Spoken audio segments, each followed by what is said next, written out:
Hello, Dwayne. Yes.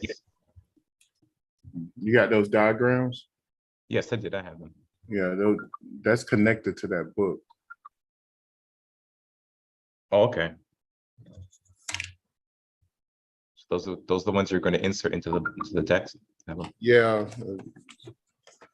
it's more than that, but those are the ones that I was able to find because when I switched computers, Oh. I think I either left some on the other computer. I gotta check it.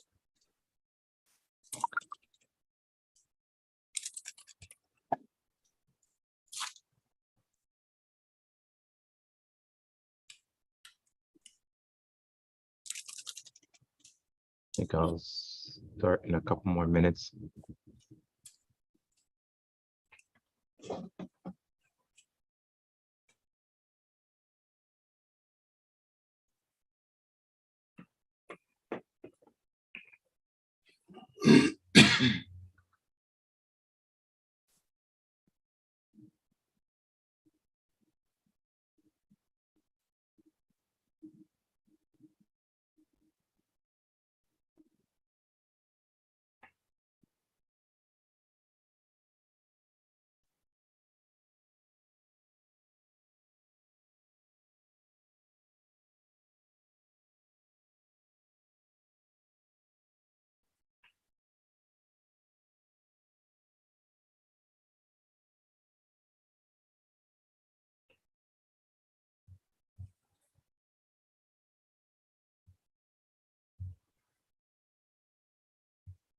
Stop posting on social media about your products. Stop sending spammy join my team messages.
Everyone, about 3 more minutes, and then we'll get started with today's open discussion.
All right, welcome everyone.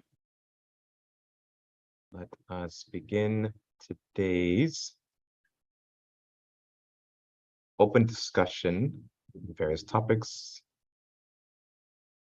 Class 117 with reciting prayer for spiritual workers.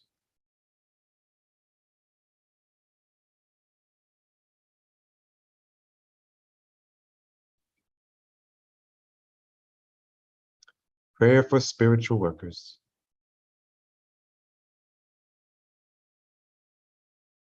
Almighty God, I bless all those who, because of their limitations, would smite me. Almighty God, I bless all those who, because of their weakness, would not heed me. Almighty God, I bless all those who, because of their ignorance, would defile you through me. And I ask, Almighty God, O wondrous power, that your strength may be given to me now, so that I might be fortified by this, so that I might go forward bravely into the world, and despite reception, send forth my love of thee throughout all races of man. Almighty God, give me the power and strength to rise above my karmic weakness, the deficiencies in the pattern of my evolution, so that I might evolve and become stronger, high and even stronger in thy everlasting light. O God, thy will be done.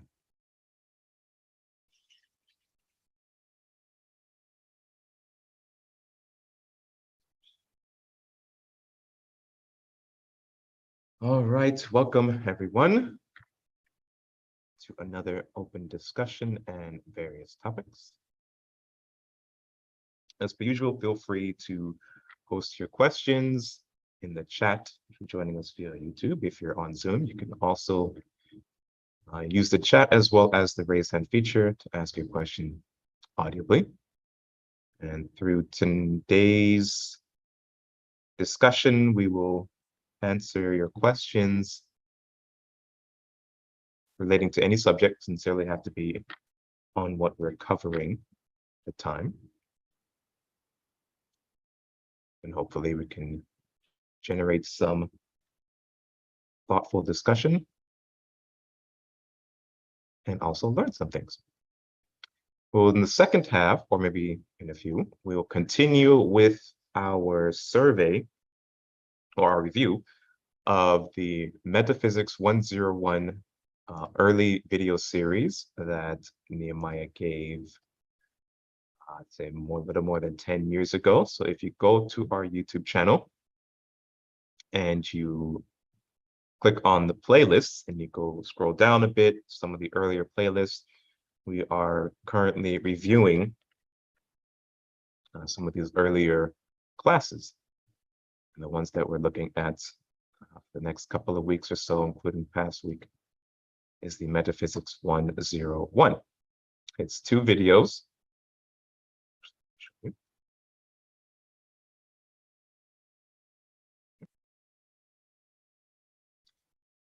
So we'll look at Metaphysics 101, the 2 videos in this playlist. And we will also look at the Tantra Yoga lecture series, the 6 videos there. The Metaphysical lecture series for beginners, there's 5 videos there. And we'll also touch on the 21 lessons of metaphysics, the foundations of mystic and yogic teachings. And there's about 44 videos in there. There's probably more videos in that playlist that might be private. But if you get to those videos, you can send us an email and we'll allow you or grant you access to those videos. But those are the 4 playlists we'll look at. We may also look at the how-to. Well, we'll see how it goes. So Metaphysics 101, Tantra Yoga lecture series, Metaphysical lecture series for beginners, and the 21 lessons on metaphysics. And the idea is, as we're reviewing those earlier lectures, I will also interject with some additional material like diagrams. For several of them, I'll use the transcripts to cover some in-depth information. So for example, Metaphysics 101, we're going through a transcript of that video, of those two videos. And just to read some excerpts from the videos and add some additional diagrams and illustrations that maybe were not available at the time when those classes were given, and also field additional questions and discussion on those topics. Last time, we looked at the first few minutes of the Metaphysics 101 Class 1 video, and in that we reviewed the discussion that Nehemiah gave on spirit. So we talked about spirit, and we also included additional information from the Mystic Constitution of Man book that is yet to be published. We read the chapter on spirit, and so today we're going to move into a discussion on soul. We'll read the following chapter on soul in the Mystic Constitution of Man book, and we'll also include a couple of diagrams that I have to help us better understand and visualize the creation of, well, not creation of spirit, the teachings on spirit and the creation of soul, and moving further on as we go through the respective bodies and as well as through the lessons in Metaphysics 101 series. So before we move into that, do we have any questions, comments?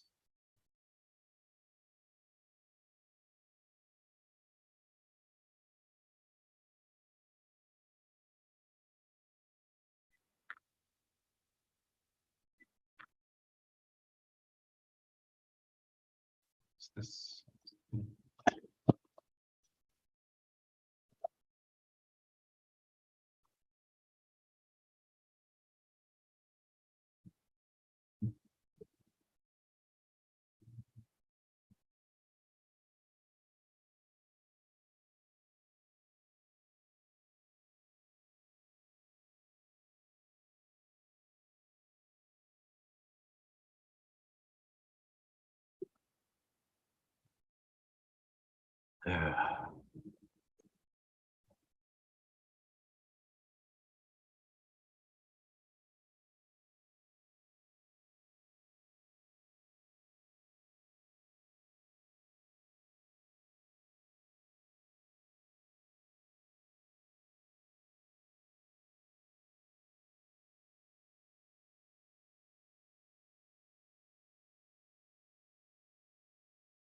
All right, well then if there are no questions, let's move in to our discussion subject, which is part 2, the soul. So last time I started with the Mystic Constitution of Man text, and then went back and forth between the transcript for the Metaphysics 101 Class 1 video. This time I'm going to start with the transcript because it is like you mentioned in the lecture, he's going to do a very short and abridged version so that he was able to get everything into those 2 classes back into the Metaphysics 101 series. So I'll start with that abridged version, and then we'll expand, cover more information as we look at the diagrams as well as the text that accompanies the Mystic Constitution of Man teaching methodology that the IMKC employs. But as I'm going through the transcript and the discussions for today, again, feel free to ask any questions or post any comments you may have, and I'm glad to answer those for you.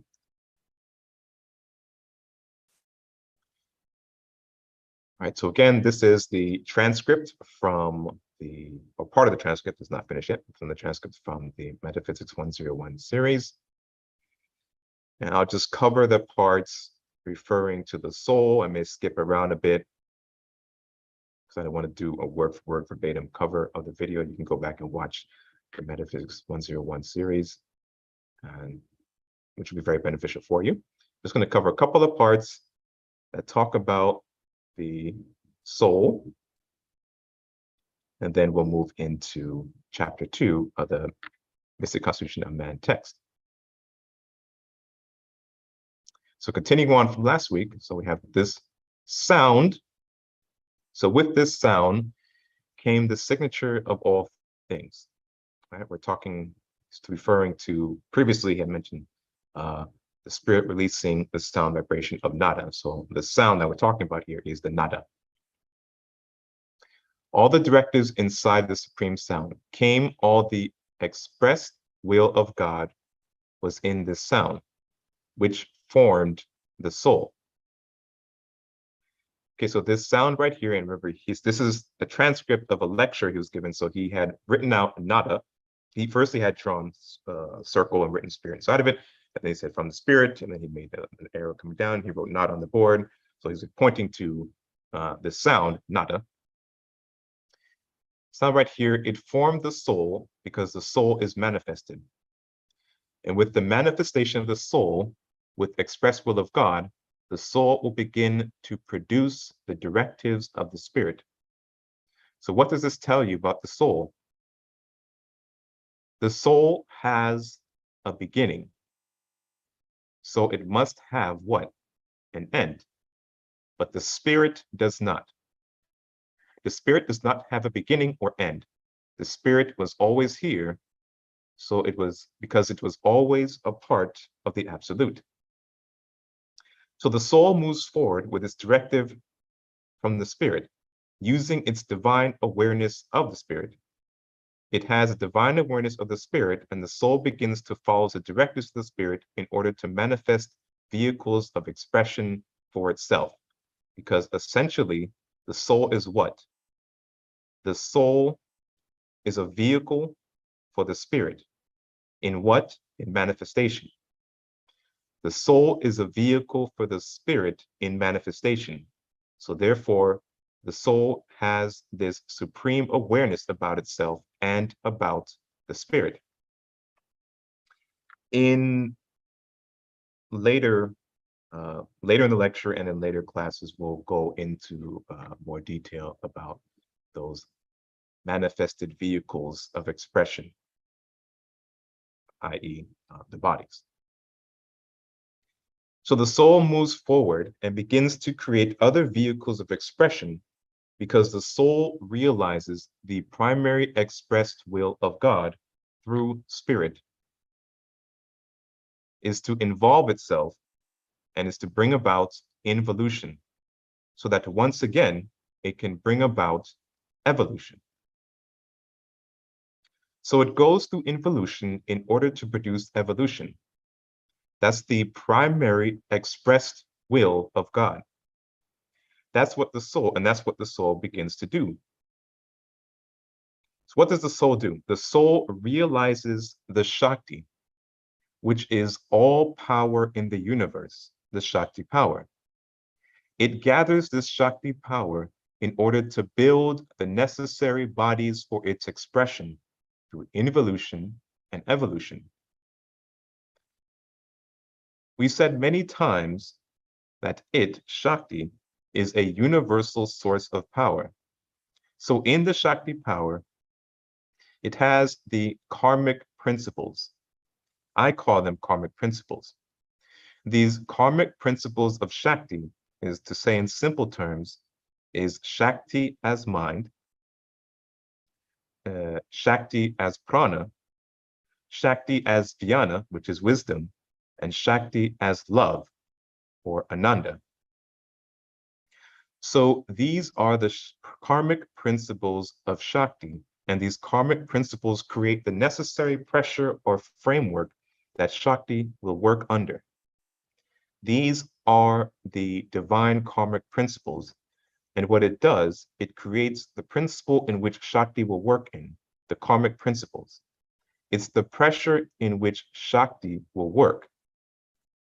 Now, the soul realizes this, so the soul takes this Shakti and pushes it down this thing we call Sushumna. Now we're dealing specifically with the human makeup. Okay, so from here onward, it goes into the other, into the other, into the bodies.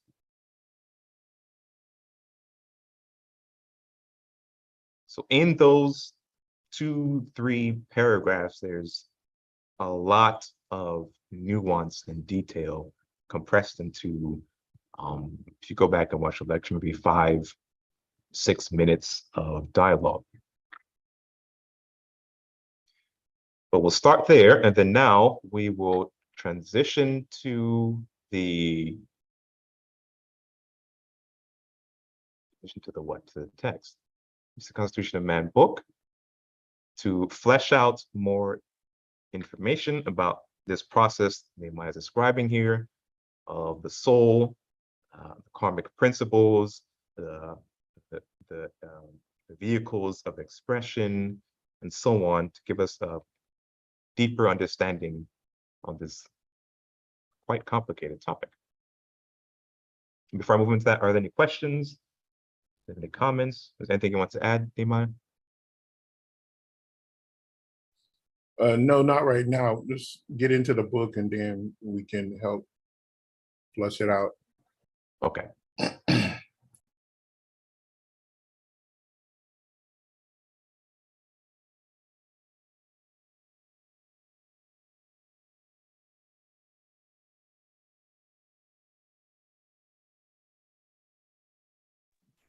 Okay, let me see. Got this up. Resume share. Can everyone see chapter 2, brief statement of soul? Okay. Chapter 2, brief statement of soul. And again, this is the Mystic Constitution of Man book, which is yet to be published, but will be published soon. 1.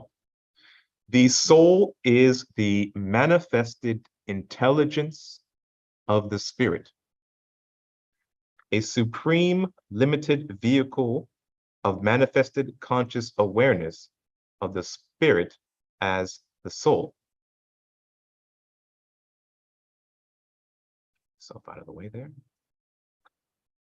The soul's intelligence is a direct product of the spirit. Therefore, it is aware of the vast, unlimited power and knowledge of the spirit. The soul is the highest manifested expression of the spirit within man. Number 4, the soul is considered to be the manifested body of the spirit. Number 5, this manifested body of the spirit, the soul, is indestructible. It came from the spirit, and it must be absorbed back into the spirit. Again, that's the involution and evolutionary processes. Therefore, soul cannot die. It can only be absorbed back into its original source, the spirit.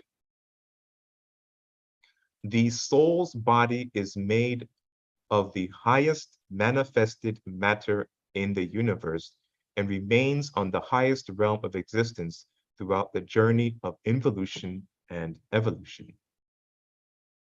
Number 8, the soul, in its twin state of supreme existence, remains in a position of vast awareness and supreme power, creating all the moving parts of itself to make the journey through involution and evolution. Number 9, therefore, the soul is the I of man, and the spirit is the I am of man, that part that is forever connected to the absolute or God. 10, this I and I am never moves its position. It is the supreme part of ourselves that is the creative power of the spirit as soul. It is the soul's positive and negative aspect in manifested creation. This twin soul state of existence is the 1, a state of independence, and the 2, a state of cooperation, which produces a state of self-expression, or 3. Number 11, the 1 aspect of the soul is the state of power that is the Shiva effect of existence. It's a power that pulls on itself, an independent power that generates from within. The second aspect of the soul is that aspect that never deviates from the law of karma. It is the supreme power of cooperation.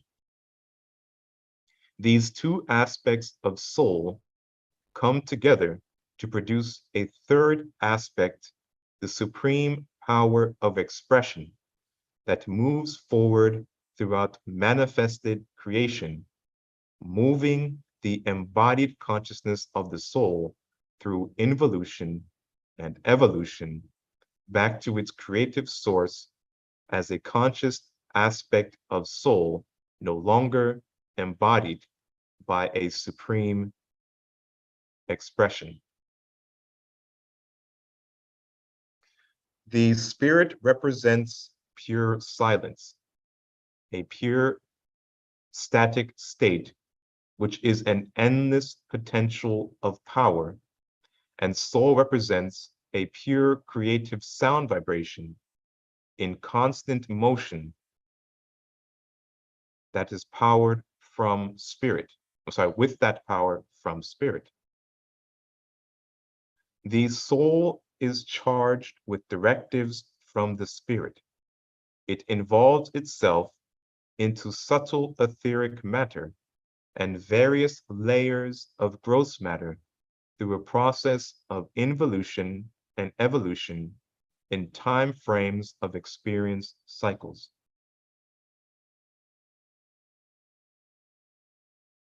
Excuse me. 14. The soul involves itself through fabricating a vehicle of consciousness out of Shakti power that it can place a part of its intelligence within as limited awareness in order to evolve itself through experience cycles back to its original source. The soul brings a concentrated stream of Shakti power into the influence of the soul's intelligent control. Then, the soul calibrates this Shakti power in order to have it enter the Brahmic line of force, the Sushumna, a region within the spinal column, a minute field of space that places tremendous cosmic pressures on any and all things passing through it. 16. This area of minute space, the Sushumna, conditions the Shakti power with the levels of consciousness of the universe through the major chakra configurations. 17. As the soul moves this stream of Shakti power through Sushumna's Brahma Nadi, it conditions the flow of Shakti power into a field of consciousness that serves as a vehicle of consciousness for the soul. 18. The soul moves this concentrated Shakti power that has been calibrated into a stream of consciousness through the soul's body of intelligence in a tie field of Brahmic operation as it collects the configuration data of each major chakra from the crown chakra down to the base or root chakra. The soul then lodges the modified Shakti power of consciousness within the base chakra, where the pressures of this chakra drives the Shakti power into a state of Kundalini, a dormant state of power. The soul then uses this Kundalini as a vehicle of consciousness by using subtle sound vibrations and inhibited power of the Kundalini to build several layers of consciousness that can in turn build several bodies of expression that move through evolution, gaining countless experiences, life after life. The Shakti power of consciousness that is molded into Kundalini, a vehicle of consciousness for the soul, can now experience several dimensional creation through this can experience a 7-dimensional creation through this limited state of consciousness. 22. The first and primary body of the soul is the auric unit, or body, which is a series of subtle magnetic fields that exist on the etheric, astral, and subtle gross physical planes or levels. These auric magnetic fields of substance are designed to hold patterns of consciousness for the soul. It has the ability to receive and transfer mental intelligence to the various aspects of consciousness within the auric fields of operations. Also, these auric magnetic fields are designed to hold in place the signature patterns of various degrees of subtle vital energies within time cycles. It's also capable of receiving and transferring patterns of subtle vital energy configurations as well. The auric body acts as the manifested pool of endless potential that the soul has set up to pull down the universal mind substance and Shakti power in order to modify it into vehicles of expression.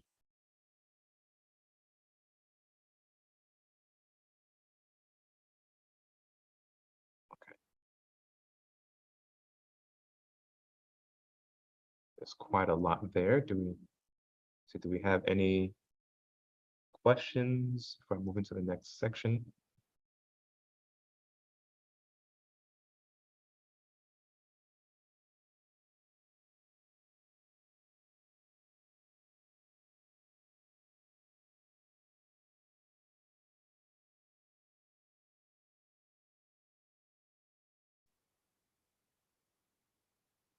No, okay.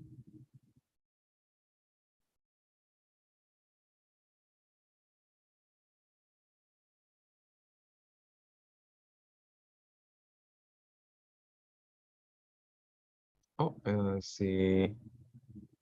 Evolving, your hand is raised. Go ahead and ask your question.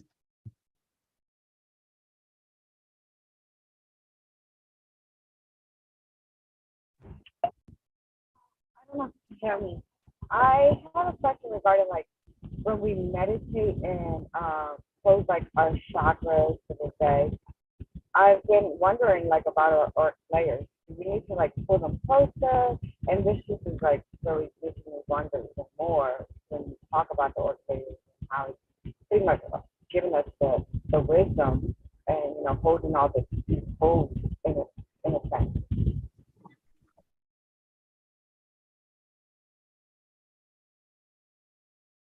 So, were you able to hear that, anybody? Not all of it. He was talking about meditation. Yeah, well, could you repeat your question? It was a little difficult to hear what you were saying.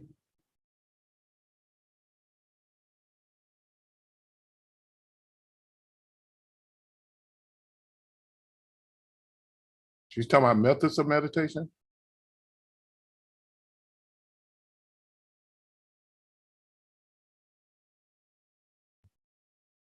Evolving, are you still there?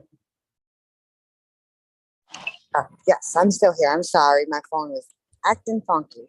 So I wanted to know if like we needed to pretty much, if there was a reason for us to be calling in our auric layers closer to our body, or, should we just be working with our chakras and closing them down at the end of our days? No, all of that is fable. I mean, your you have to be an adept or master to shut down a chakra. And when you shut down a chakra, that's going into a conscious state of death. So if anyone tells you to do that, then please do not listen to them.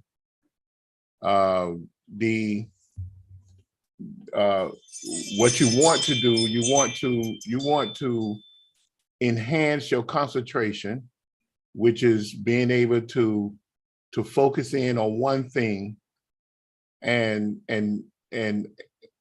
at will in order to obtain everything about that one thing. And then that will lead you to a state of contemplation where you begin to see and communicate with that one thing on a psychic level. And when I say a psychic level, you will be able to communicate with the subtle, the subtle 10 senses of your body will be able to communicate or understand everything connected to that one thing. And then that leads to meditation, real meditation. When you go back to the original Upanishads, real meditation is being able to become one with something. And in order to do that, you go through conscious states of death where you bring that subject into one of your chakra levels, where you concentrate on the petals and absorb the energy of those chakras, and then meditate on that one thing, and then you become one with it, depending on what level of consciousness, because every object, everything is on a level of consciousness. So it's kind of like a lot of these groups say, oh, you got to shut down your chakra, you got to do this. No, your chakra is functioning properly for where you are, but you have to enhance the activity of the chakra by gaining control over the mental and physical apparatus that your soul exists in. And then you can properly tune in to the chakras and manipulate the energies, the mind energies and subtle vital energies of the chakra. So the level to get to meditation is concentration, contemplation, and then meditation. And then you have levels of meditation, which is samadhi and cosmic consciousness. And those are the major levels, but there are actually many levels of meditation that's only described to you through initiation. I hope you can understand that.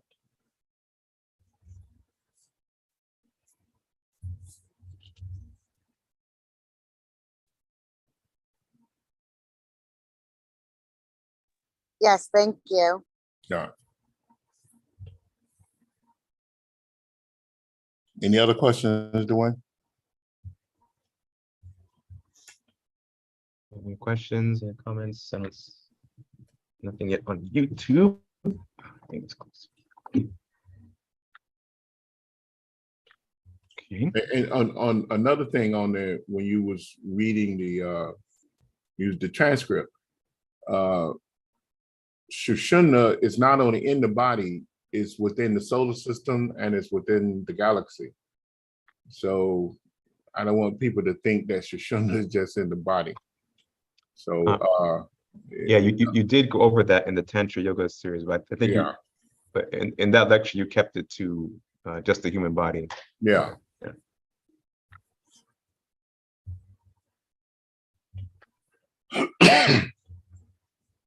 So let me hop into one of the diagrams, because we looked at spirit last time,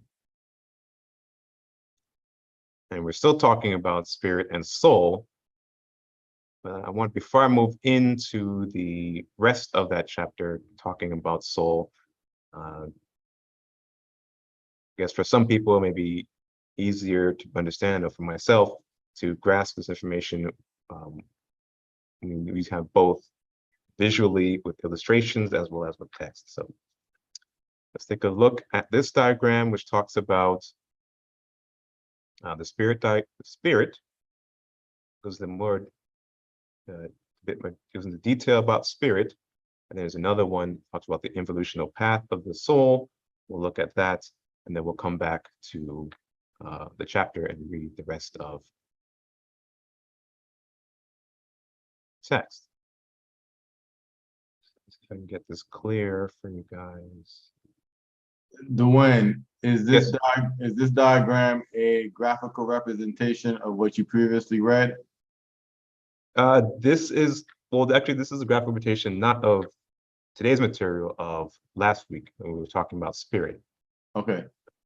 And then there's another one here, evolutional path of the soul. I'll go into that next, which refers to what we're specifically to what we're covering today. Okay, copy. So illustrated here, we have the absolute at the top. And from the absolute comes the spirit. And if you remember, I mentioned previously that it's all one energy, one life, one God. But these different terms are attributed to various aspects of it, depending on what level of manifestation we're referring to. And that is done to help us to understand, all these various concepts. So don't be put off or frightened by all these different terminology, the Sanskrit terminology and other words you may not be familiar with. As you continue to study and practice and digest information, the layers of the onion are peeled back, and it begins to make sense, and you begin to understand and appreciate these different terminologies as to help you grow in your evolution. So we have the absolute God, the creator of the universe, and above that line is unmanifested, and below is the manifested universe. We get into creation and Shakti. Number one, the spirit of man is an aspect of the whole, which is the absolute or God. Spirit is that divine spark of God within man. The essence of man's substance is forever connected to God, the all in all of the universe and more. To begin to understand spirit, you must realize that spirit has no beginning and no ending. It's timeless, everlasting, and omnipresent. Therefore, spirit is unmanifested because spirit is a true part of God, which makes it spirit, everlasting, with an endless potential of power for the manifested aspects of the soul. And it is the soul and those manifest aspects of the soul which we're discussing today, and we'll probably carry over into next class. Spirit is the canvas that all life is expressed upon. Spirit is the source of all intelligence in a manifested state of soul. Spirit is the source of all power, Shakti, as potential.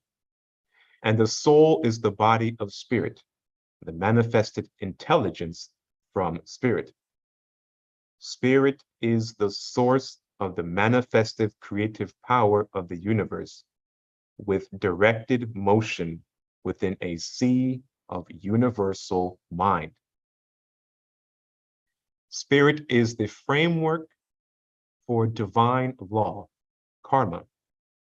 Spirit is that divine pressure karma that pushes all things in manifestation toward conformity to the framework of laws that brings all life back to the source, which is spirit.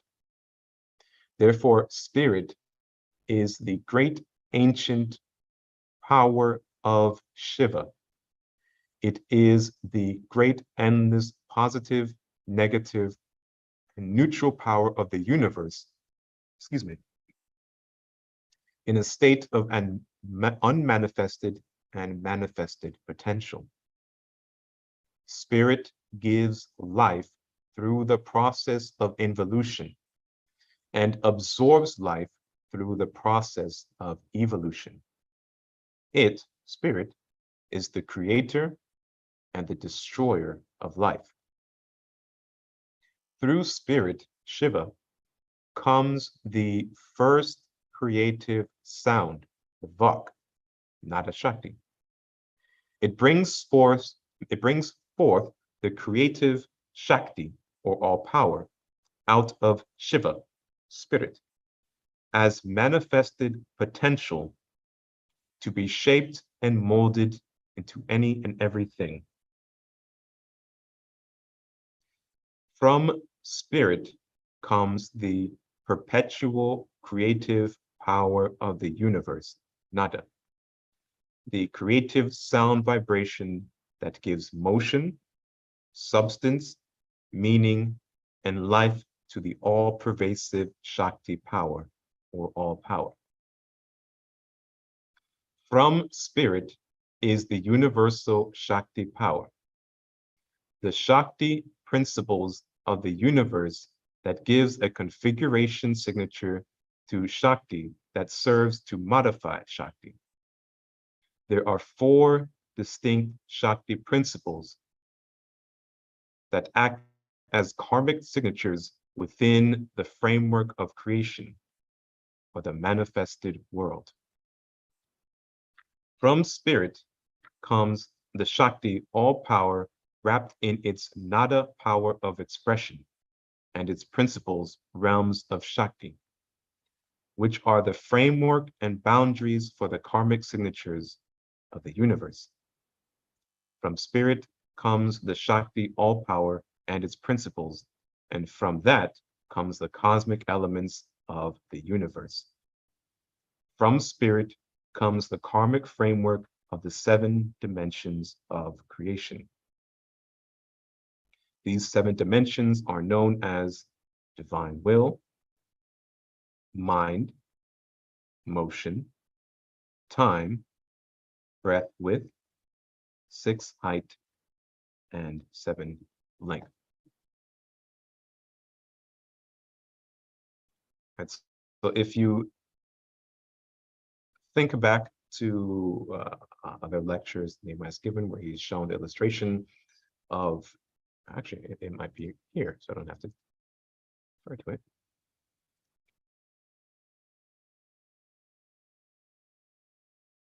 Diesel.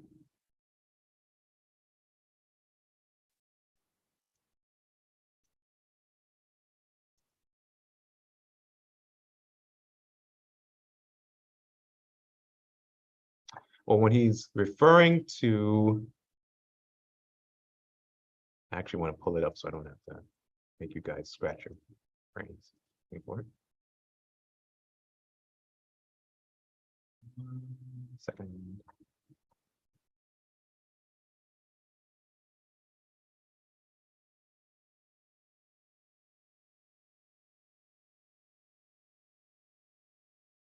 Modification of Shakti power. Okay, here's 101. All right, so the process we were just describing is no modifications of Shakti power from the absolute to the earth. So this is what we were just describing. All right, so you have the Vak here, the Nada Shakti, and the Shakti, and those cosmic elements from the Shakti principles, elements in Mabinda. So again, I was mentioning it's all Vak, but under, I think it's called it modes of motion, or under different modifications, these terms are given to help us to break it down and to understand it. But it is all one energy from the absolute down to the tiniest microbe.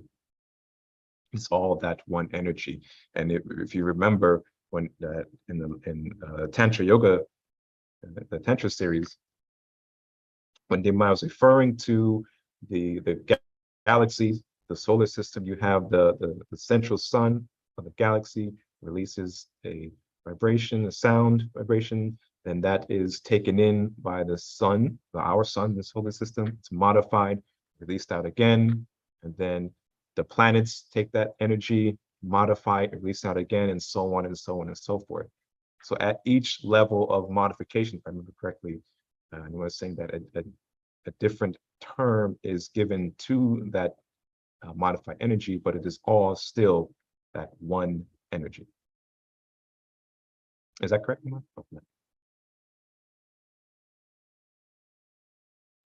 Yeah, that's correct. All right, so let's go back to the, well, actually, no, I want to look at involution path of the soul.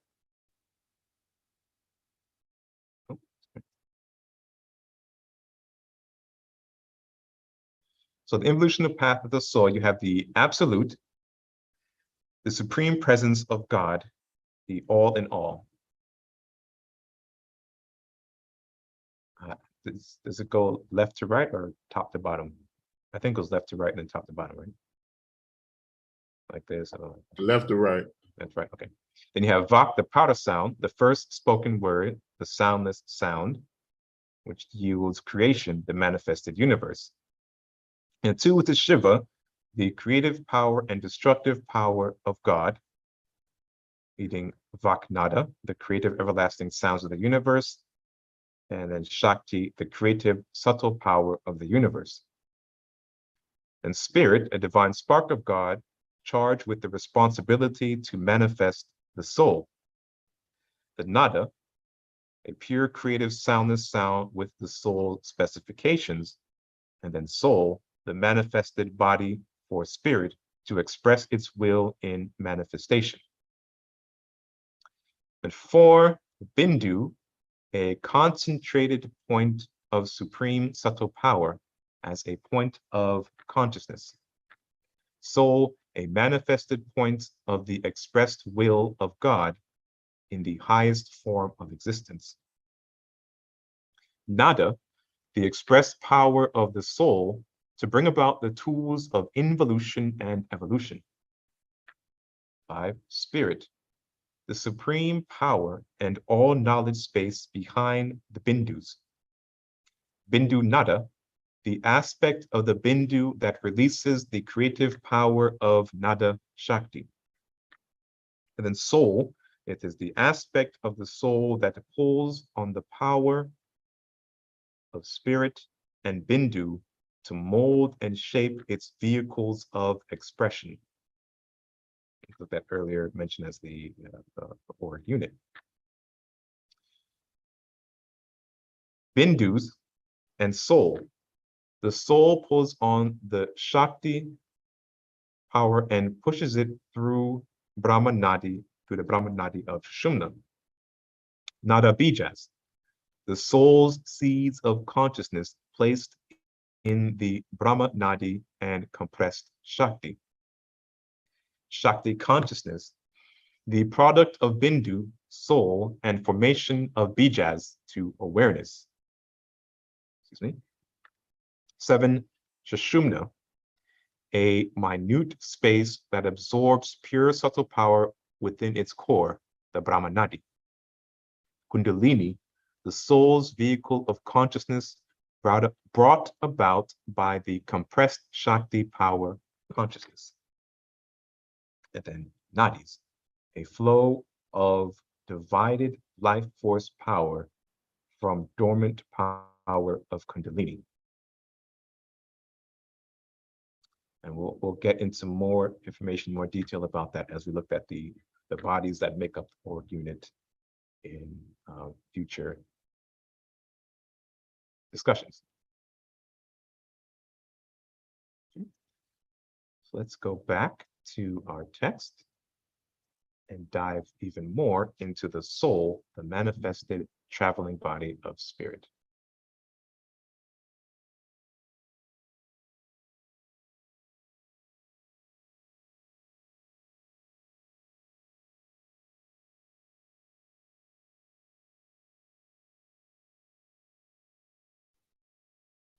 The soul is the manifested intelligence of the spirit. Do we have any questions? I'm sorry. Do you have any questions before I move into reading questions, comments? No? Okay. The soul's intelligence is a direct product of the spirit. Therefore, it is aware of the vast, unlimited power and knowledge of the spirit. The soul is the highest expression of the spirit within man. The soul is considered to be the manifested body of the spirit. This manifested body of the spirit, the soul, is indestructible. It came from the spirit, and it must be absorbed back into the spirit. Therefore, the soul cannot die. It can only be absorbed back into its original source, the spirit. The soul body is made of the highest manifested matter in the universe. Therefore, the soul is the I of man, and the spirit is the I am of man, that part that is forever connected to the absolute or God. The spirit represents pure silence, a pure static state, which is in an endless potential of power that the soul represents in manifested form. The soul represents a pure, creative sound vibration in constant motion with that power from spirit. The soul is charged with directives from the spirit to involve itself into subtle etheric matter and various layers of gross matter through a process of involution and evolution in time frames of experience cycles. The soul involves itself through fabricating a vehicle of consciousness out of the universal power of Shakti. This allows the soul to place a part of its intelligence within its limited awareness in order to evolve itself through experience cycles back to its original source. Excuse me. The soul brings a concentrated stream of Shakti power into its influence. While Shakti power is under the soul's intelligent control, operating through the Christ chakra, it molds and shapes mental energies and vital energies into subtle and gross matter as tools of self-expression. This is done by calibrating the Shakti power into a minute, concentrated streams of potent Shakti substance, configured to hold the highest state of intelligent consciousness. It is done through the Brahmic realm of existence, an infinite line of force known as the Brahmic line of force, the Sushumna and region. These energies are identified within the spinal column as minute field of space, which places tremendous cosmic pressures on all subtle energies and potential matter configuration passing through this sacred passageway. This area of minute space, the Sushumna, conditions the Shakti power within the levels of consciousness of the universe through the excuse me, through the major configurations of the chakras. Each chakra level represents different levels of consciousness or realms of existence.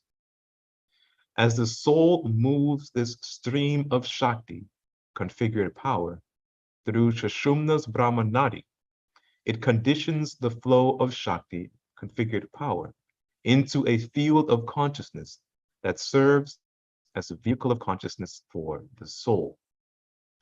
The soul moves this concentrated Shakti configured power that has been calibrated into a stream of consciousness through the soul's body of intelligence in a tight field of Brahmic operation as it collects the configuration data of each major chakra from the crown chakra down to the base or root chakra. The soul then lodges the modified Shakti, configured power, of consciousness within the base chakra, where the pressures of this chakra drives the Shakti power into a state of Kundalini, a dormant state of power. The soul then uses this Kundalini as the vehicles of consciousness by using subtle sound vibrations and inhibited power of the Kundalini to build several layers of consciousness that can in turn build several bodies of expression that move through evolution, gaining countless experiences life after life.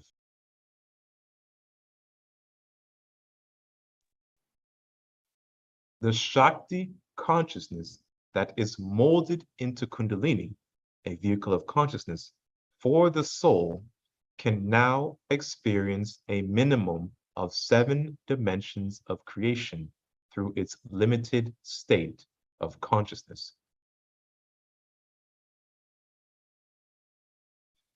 The first and primary body of the soul is the auric unit, or body, which is a series of subtle magnetic fields that exist on the etheric, astral, and subtle gross physical levels.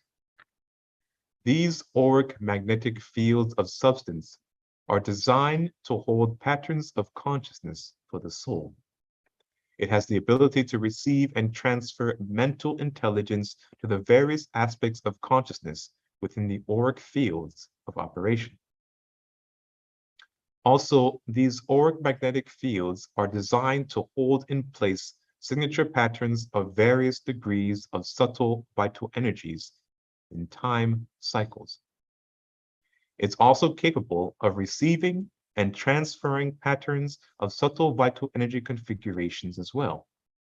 The auric body acts as the manifested pool of endless potential that the soul has set up to pull down the universal mind substance and the various Shakti levels of power in order to modify it into vehicles of expression. The soul uses the power of mantra to thrust man's consciousness upon several realms of existence, all at the same time.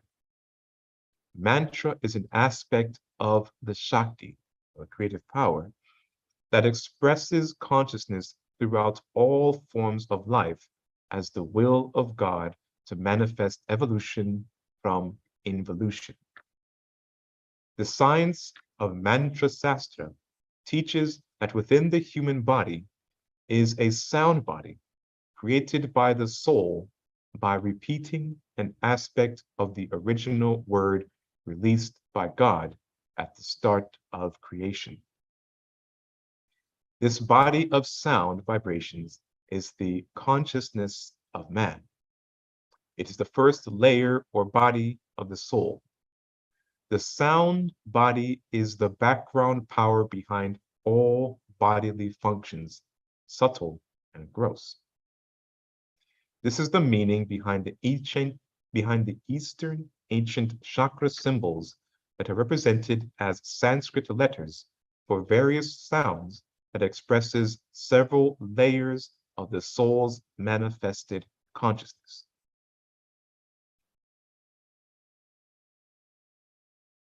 Or the petals, right? You're referring to the petals here. I mean, Mark. Yeah. The soul is the manifestation of the spoken word by spirit.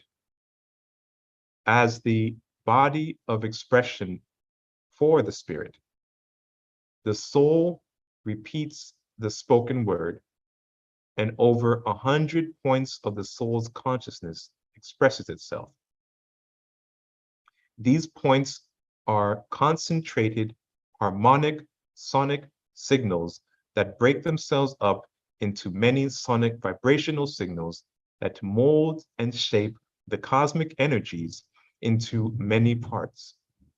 The many parts of cosmic energy carved by the sonic vibrations or voice of the soul projected into the several different realms of existence, from the most subtle to most gross. Therefore, mantra is a sacred creative language of the spirit and soul. If you want a deeper study into mantra, the ancient language of the soul, you can refer to Nehemiah's first published book by that title, Mantra, the Ancient Language of the Soul, which is available on both the Mystic Knowledge Network website, and you can also purchase it through Amazon. We also did a study session where I read out the book and went back and studied excerpts from that text. So you can look for that on our YouTube playlist as well. The soul of man is repeating the So and Ham mantra 21,600 times a day, daily. This happens unconsciously to us. It's one of the tools the soul uses to sustain basic consciousness. You should repeat your Ishta mantra at least 21,600 times daily to correspond with the 21,600 natural So and breaths that every living being takes in and exhales. Then the efficacy of the mantra is great. The mind will be purified quickly. It is said that this mantra is repeated by the soul throughout the life of each individual. It is also this mantra that keeps the physical breath and the subtle flow of pranic forces in motion, sustaining the life on the physical plane of existence for specified or for a specific duration of time. The arrangement of the chakras is done by the soul, which is a direct expression of the spirit, a divine spark of God. After this arrangement of the chakras, the expressed life form embodied behind these chakras, which is the soul, links themselves through thin lines of forces called the nadis. These nadis create a matrix of thin lines of forces that link the chakras, creating various levels of consciousness. Each chakra expresses the will of the spirit and a portion of the soul's consciousness. This nadic system is created by the soul's will to begin its journey through involution to evolution. The soul creates and sustains these nadic matrices through the use of a sacred mantra that is chanted repeatedly. The mantra repeated from the soul forms the nadis and then shapes the complex, intricate nadi matrix. This Shakti power brought about by the soul releases a sound vibration and moves to engross part of itself in order to build vehicles of expression that the soul consciousness can work through. This is done through sonic vibrations that produces synchronizing frequencies that organizes the mind substance and cosmic energies that move forward to manifest the human structure. The soul strictly follows the divine laws of karma, manipulating karmic energies that is produced from our constant thought and actions. The soul produces the right amount of karmic limitations dictated by law and karmic pressures needed toward conformity. The soul of man works through the vortex centers, chakras of the body. It expresses bits of consciousness of the soul. The bijas are actually the first layer of the embodied consciousness, jiva. The bijas of each chakra is the synchronizing Shakti consciousness of the chakra. In fact, it's only a part of the soul's manifested consciousness. There are about 108 chakras within the body of man between the major, minor, and minute chakras. The chakra system can be called a consciousness splitting instrument of the soul. The soul uses it to involve itself into gross forms of manifested Shakti. Through the use of a series of calibrated sound vibration, the soul forms the bodies of expression that it works through. The chakra bija holds the essence of that particular vortex center, creating a whole realm of conscious existence. This ancient science describes the sound signatures that the soul uses to manifest the etheric structures, i.e., the etheric bodies, man's mental bodies, and subtle astral bodies. The nada forces that stream forward from the bindu as a point of consciousness of the soul. This nada power is a pure, subtle, concentrated sound vibration released from the manifested point of consciousness from the soul that holds the signature sounds of the soul.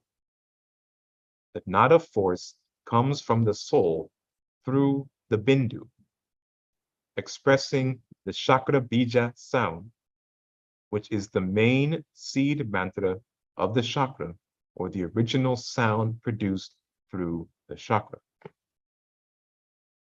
This main seed mantra bija is a one-syllable mantra within the chakra. It is believed that this sound vibration radiates from the chakra's point of consciousness, the bindu, a spiritual germ from the spirit via the soul. Each chakra has this one-syllable seed mantra that radiates the sound signature of that seed mantra. The sound signature of the seed mantra of each chakra gives life to these chakra petals. Quick question. What is the Ishta mantra?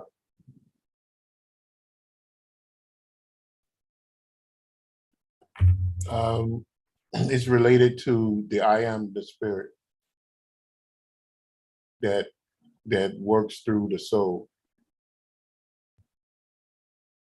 In other words, the soul. In other words, the soul, with the directives of the spirit, forces the vehicles of expression to take in the energy of the sun, the moon, and the earth through inhale and exhale. Right, so that's Soham. So the Soham, but Soham is not the Ishta mantra.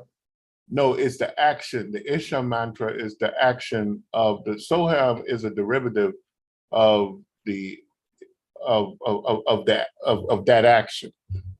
In other words, the inhale breath and the exhale breath makes that sound. Hamsan, it's backwards. But the Isha mantra is relating back to the action between the soul and the spirit. Okay, so when you say you should practice your Ishta mantra the same amount of times for the proper calibration, are you meaning, are you talking about essentially a pranayama exercise that goes with it? I'm talking about any mantra that you bring to that level in order to harness that power. Oh, okay. Okay. You get it? Yeah, I get it. Yeah, like if you're doing mantra number 1 from the Third Society, then It's you should, 21,600 times to bring it to yeah, that. per day. And you do this with a conscious knowledge of the power of the number of repetitions, correct? Yeah, but when they train you, they don't tell you that, but they they tell you to try to chant it as many times as you can. Okay. But one of the secrets of that's one of the secrets. Another secret is that Swami Sivananda reveals that you count the letters of the mantra. And anytime you utter that mantra, you must chant that mantra, the number of letters within that mantra, you must chant that mantra. Talking about English or Sanskrit? Whether it's English or Sanskrit. In other words, like the power of AUM. Okay. So you must chant that mantra 3 times if you say it. And Sivananda said that's one of the great secrets, and you give reverence to that mantra. If you utter it once, then you must utter it the number of letters within the mantra. So if there's 16 letters in a mantra, then you must, when you utter that, when you reference that mantra, you must repeat it 16 times in order to harness the power of that mantra. Okay, so then the number of letters or petals, number of letters makes it a unit of that specific mantra. Yes. Yes. And then once you repeat the mantra hundreds of thousands or maybe millions of times, you begin to unlock the mantra, especially if you follow the rules. There's rules to harnessing the mantra. Because remember, sound is consciousness. I only know you because you speak. I can only link with you because you speak on this base physical astral level of existence. So sound, sound is your consciousness. And if sound is your consciousness, then sound is a creative force. And sound is mind. So mind, it not only creates, but it brings things together and it holds things together. Because without the specification of mind, nothing can stay together. It decays. See, because with mind comes intelligence. And if nothing operates without intelligence. So once you express that intelligence, the intelligence follows what? That's why in the yoga you have Jnana yoga, which is the yoga of wisdom, and then you have Karma yoga, which is the yoga of actions. But all actions must follow a law in order for that in order for that action to stay in action. When you place a key in an ignition, the only reason why it turns over because everything is following the law. So the only way something stay in motion is through wisdom, and wisdom is the law, and action is the law. That's why Dr. George King said that karma is law, and the ancient teacher said karma is action, but actions are divine laws. So all right action becomes the goal to unify with God, because yoga means union with God. So all yogas, that's why Dr. George King also said that all yogas are aspects of karma yoga.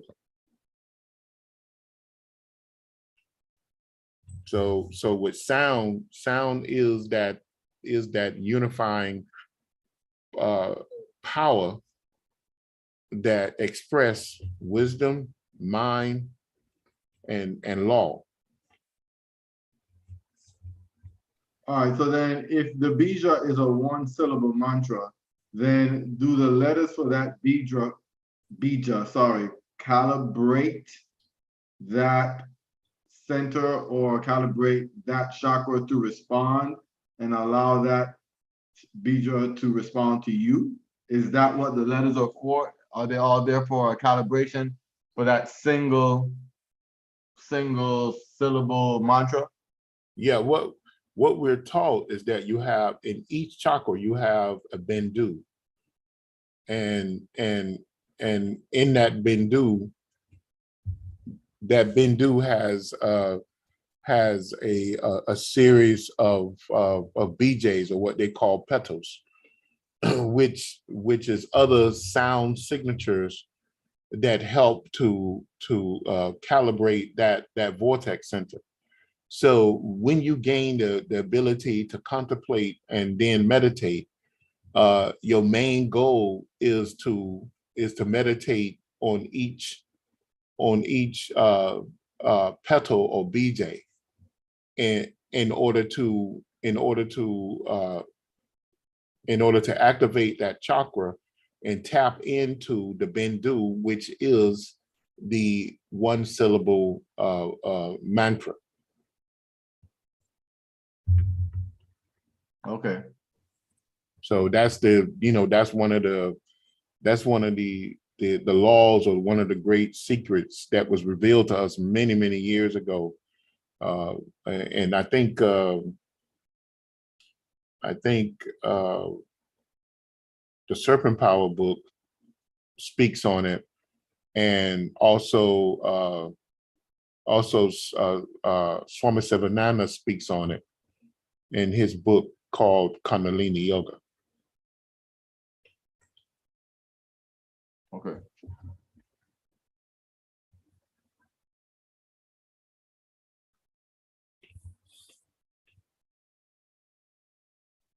Any more additional questions? Comments?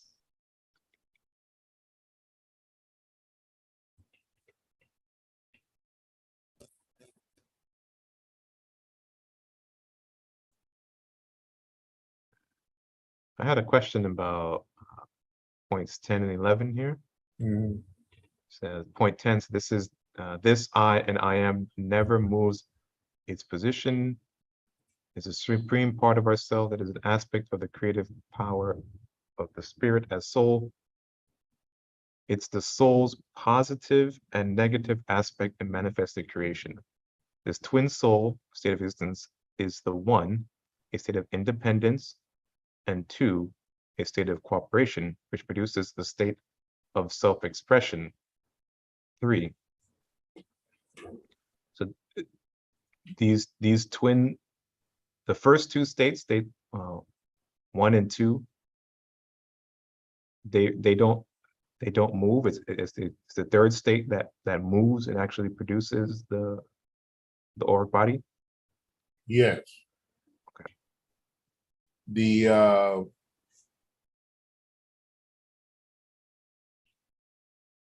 It's like the X and O. Bernard, you understand that, you're an engineer, right? Right, so what are we talking about here? Number 11? On number 10. You always have something that's stable, that doesn't move, and then you have something that moves. Yes, you always have to have something that it moves against. Yes. So in other words, the spirit is stationary and it does not move. Mhm. And then when the spirit creates the soul, the spirit doesn't move because the spirit is everywhere. So it has no reason to move. Mhm. Then the spirit creates the soul, but the soul, the soul divides itself, and part of it becomes stationary like the spirit, and the other part becomes the moving part, right? Right. And then it creates a third, which is the traveling aspect of it. You know, and then from there it creates expressions of itself, which moves the intelligence through Nata and Shati. So that corresponds to the 4 aspects of creation. Of course it does. It's Oh. the 4 aspects of creation is layered through all the ancient teachings. And when Mars set the 6 and Dr. George King revealed that, it was mind blowing to me, because it was always there, but we didn't really see it. You understand? Yes. Go back to you have wisdom, which is the principles of Shati, right? You have Vishnati, which is wisdom, which is intelligent matrix, which is everywhere. And then you have mind, which is everywhere. And then you have energy that does what? That moves, that creates motion. And then you have the 4th aspect of it, which preserves it. You know, so and that's in the ancient books. So and the 4th aspect of it, it limits it, and at the same time it preserves it. But it creates limitations. You understand that now? Yes, I understand. And then point 11 says the one, or the first aspect of the soul, is a state of power that is the Shiva effect of existence. It pulls on it's a power that pulls on itself, an independent power that generates from within. Okay. And the second aspect of the soul is that aspect that never deviates from the law of karma, the supreme power of cooperation. So that's what I guess the agent that produces that pressure towards that conformity for each I guess manifested stream downstream of that soul. Yeah, well, I think all of it pushes towards conformity, but the one that push towards conformity more than anything is the 4th aspect of the Shakti principle, which is Amana, which is called in ancient time is called grace, but in modern times it's called the power of preservation, which is love. Because love is the energy, and what it does, it preserves, but it pushes the preservation towards conformity, because it must conform to the law in order to stay in existence in any cycle of existence. You understand? So whether on any realm of existence, in order to keep something there, you must follow a particular law. If not, it begins to wither away. Right. If you have a painting, a statue, you must maintain that. You must go to it, clean it, keep the erosion aspects of that thing off it in order to preserve it, and that's called love. And it's because why? It preserves something. If you love someone, you try to preserve that person by making sure they do all the right things in order to continue to be in your presence.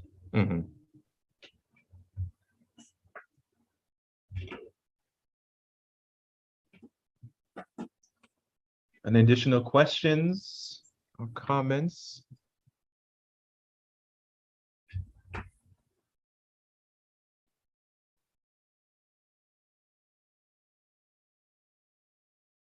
So before we close out today's session, I did want to look at one final handout diagram.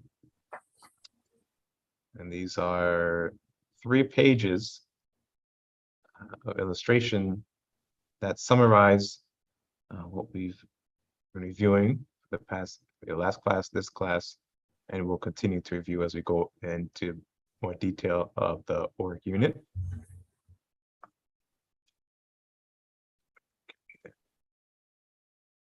I think this one is in the Google Drive shared folder under 2021, and it is entitled "The Mystic Constitution of Man dash 2021B." It's a PDF document, so I think you guys can access.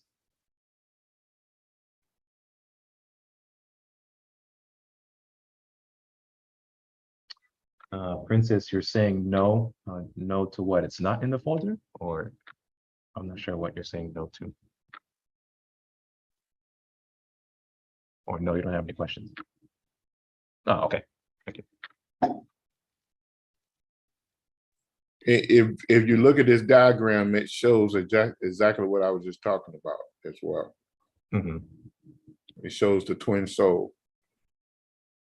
Yes, it does. Two stationary and the third that goes out. Okay. Now I understand it. Okay, the mystic constitution of man, the major metaphysical components of man's makeup. The absolute conceptually represents the highest expression of God that is unmanifested, because it has no beginning nor ending and becomes the pure and formless ground of being from which creation and manifestation arise.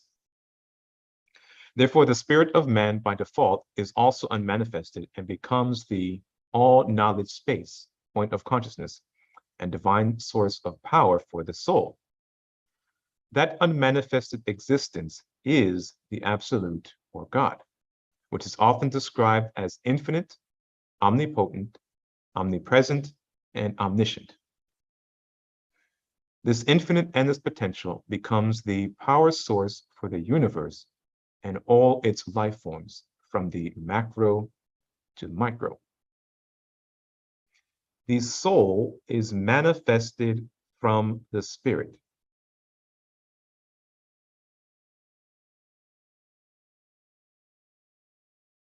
Actually, let me read this one first because it comes first. The absolute, as Shiva, releases a divine sonic vibration that mobilizes the Shakti. That Shakti becomes the substances and power of the universe, sustaining all life forms within. Everything in the universe is built from that Shakti, the substance of God.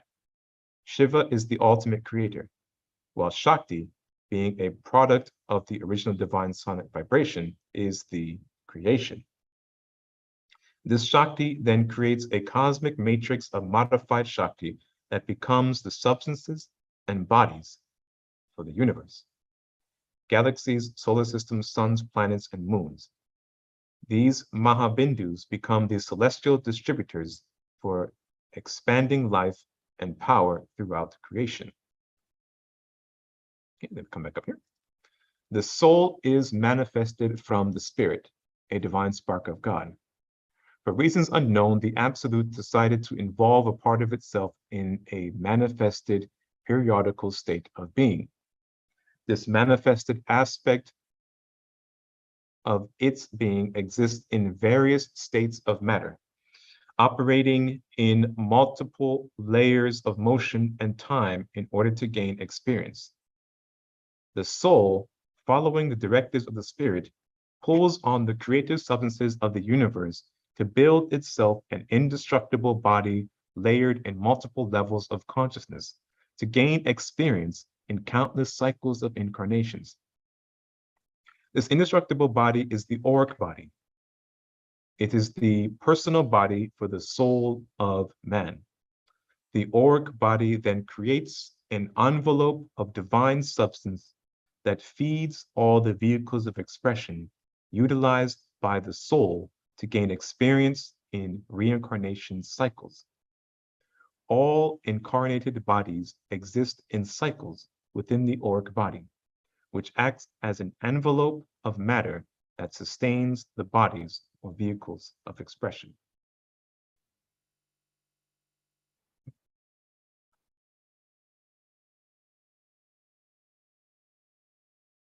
As you can see here, this part here is from the original spirit diagram. Same diagram here, but it shows spirit and then the soul. And then that moves, and then there's the third aspect of this aspect to constant motion. Moves out, forms the auric body, then the organized field of modified Shakti, yielding the chakra system, the Nadi system, inner flow, Kundalini, 4 states of sound, Nadi system, outer flow, the mental bodies, 5 major pranas, etheric body, astral body, and physical body. A brief statement of the soul, the manifested body, or the spirit, a traveling body. The soul is the manifested intelligence of the spirit, a supreme but limited vehicle of manifested consciousness. Manifested conscious awareness of the spirit as the soul. The soul's intelligence is a direct product of the spirit. Therefore, it is aware of the vast limited power and knowledge of the spirit. The soul is the highest manifested expression of the spirit within man. The soul is considered to be the manifested body of the spirit. This manifested body of the spirit, the soul, is indestructible. It came from the spirit and must be absorbed back into the spirit. Therefore, soul cannot die. It can only be absorbed back into its original source, the spirit. The soul's body is made of the highest manifested matter in the universe and remains on the highest realm of existence throughout the journey of involution and evolution. The soul in its twin state of supreme existence remains in a position of vast awareness and supreme power, creating all the moving parts of existence to make the journey through involution and evolution. Therefore, the soul is the I of man and the spirit is the I am of man, that part that is forever connected to the absolute God, the Shiva Shakti. This I and I am never moves its position. It is the supreme part of ourselves that is the creative power of the spirit as soul. It is the soul's positive and negative aspect in manifested creation. This twin soul state of existence is the 1, state of independence, and the 2, the state of cooperation, which produce a state of self-expression of 3.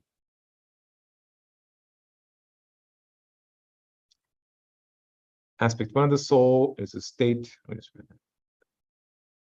of power that is the Shiva effect of existence. It's a power that pulls on itself, an independent power generating from within. Aspect 2 of the soul is that aspect that never deviates from the law of karma, its supreme power of cooperation. Both aspects 1 and 2 of the soul converge and produce a third aspect, the supreme power of expression, moving forward throughout manifested creation.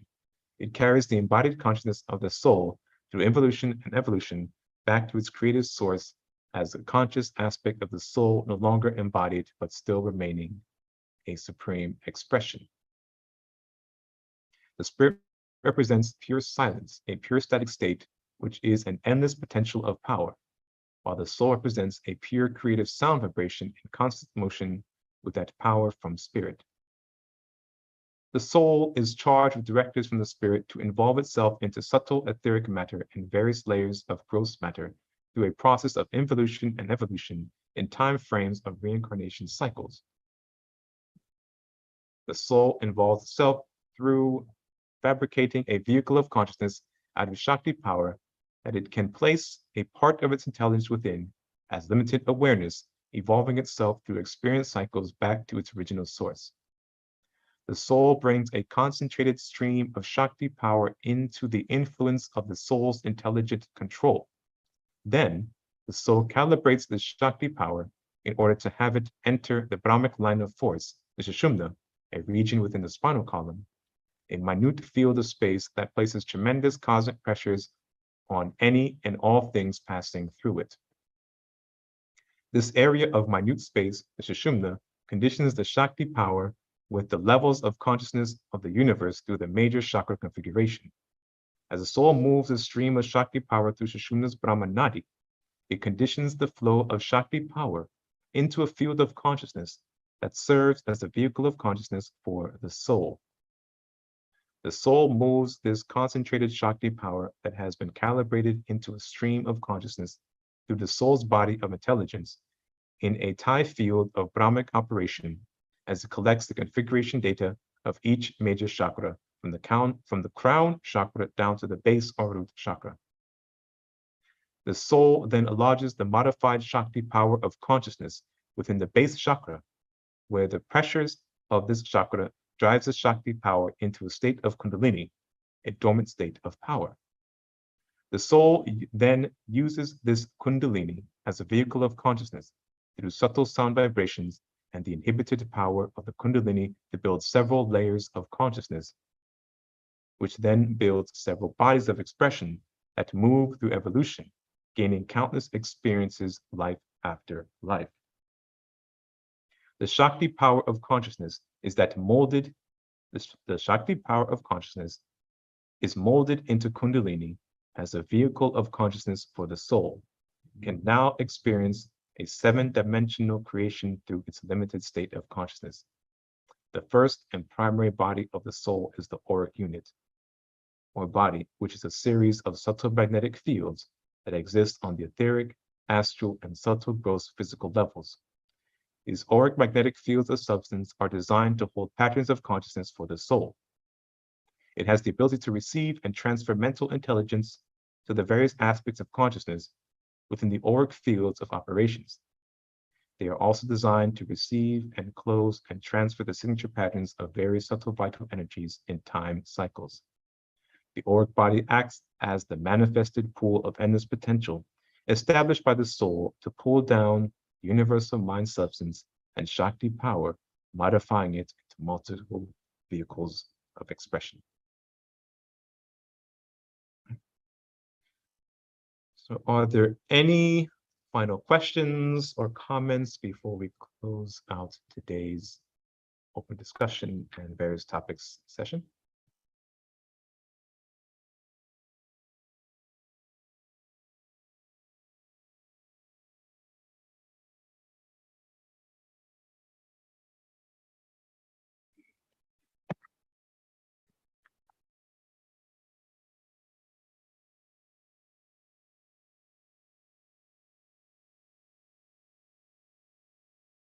All right, next time we will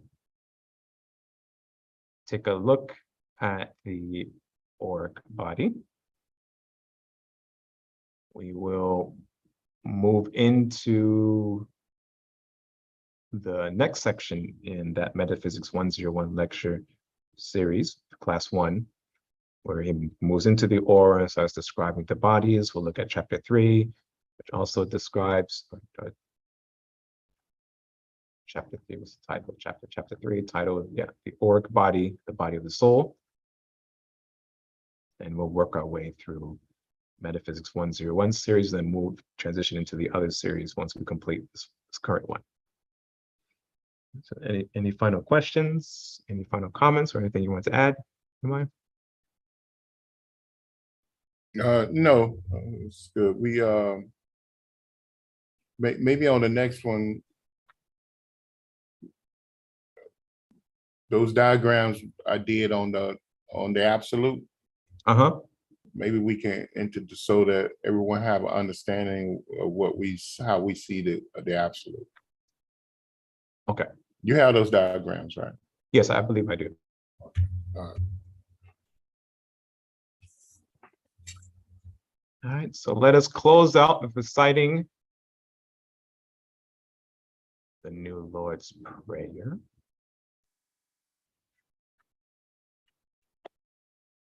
That's better.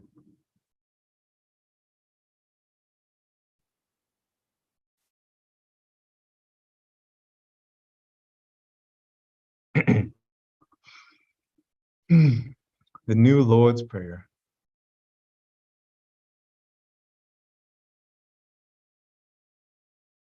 O divine and wondrous Spirit, O everlasting Lord of hosts, send forth now through me thy great and lasting power. Allow me, Almighty God, the lasting privilege of radiating to all the world thy great love, so that those who suffer may be given the power and energy to rise above their weaknesses.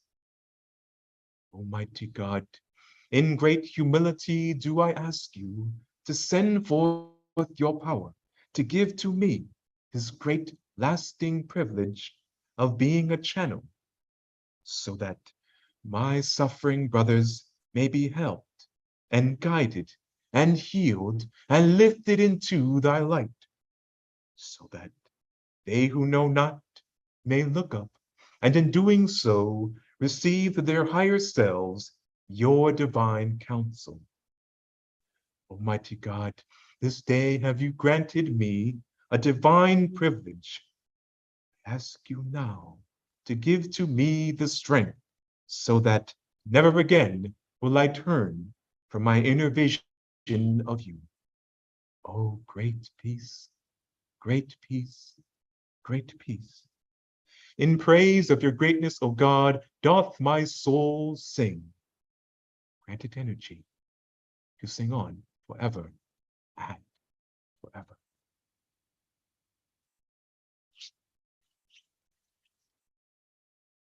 All right, thank you very much, everyone, for your attendance, your questions, your comments, and your participation. Take the opportunity to review the Metaphysics 101 playlist, the Tantra series playlist, Metaphysics for Beginners, and the How-To series. And we will cover those probably for the remainder of the year. But you're always welcome to submit or pose any questions or comments you have, and we'll be all too happy to address those for you. Thank you very much, and we'll see you next time.